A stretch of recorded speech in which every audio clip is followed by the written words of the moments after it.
महाराष्ट्र चुनाव परिणामों पर कांग्रेस सांसद राहुल गांधी द्वारा सवाल उठाने पर शिवसेना यूबीटी सांसद प्रियंका चतुर्वेदी ने कहा, मैं राहुल गांधी का धन्यवाद करना चाहूंगी। पूरा देश महाराष्ट्र चुनाव परिणामों में छेड़छाड़ की बात कर रहा है और उम्मीद करता है कि चुनाव आयोग इसका जवाब देगा। जो राहुल गांधी ने कहा है वह हर महाराष्ट्रवासी के बीच चर्चा का विषय है।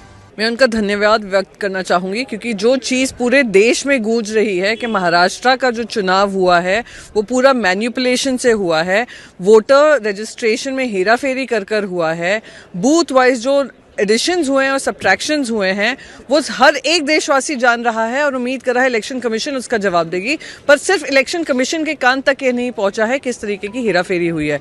मैं फिर से कहूंगी, जो राहुल गांधी जी ने कहा है वो हर महाराष्ट्रवासी के भी मन में है, क्योंकि जो पार्लियामेंट्री इलेक्शंस में एक माहौल था, जो एक वेव सामने दिख रहा था, असेंबली में दिख रहा था, जो खुद जो सत्ता पक्ष में बैठे हुए थे वो घबराए हुए भाग रहे थे और पॉलिसीज अनाउंस कर रहे थे, और उनकी रातों रात ऐसी जीत हो जाना। और अगर डेटा देखते हैं, 70 लाख लोगों को ऐड किया गया था वोटर रजिस्ट्रेशन में, लोकसभा से लेकर विधानसभा के चुनाव से। कहाँ से आई ये 70 लाख लोग, कहाँ से इतनी बढ़ोतरी हुई है? और अगर आप एवरेज भी देखेंगे अर्लियर चुनाव में तो इतने सारे एडिशन नहीं होते थे, 2-2.5 लाख होते हैं, समझ में आता है, पर 70 लाख। और उन्होंने शायद ये भी कहा कि हिमाचल प्रदेश की पूरी आबादी भी ऐड कर दी गई। तो कहाँ से आए इतने लोग जिनका रजिस्ट्रेशन हुआ है? और वोटिंग जिस तरीके से हुई है दिखाती है कि दुरुपयोग होकर ही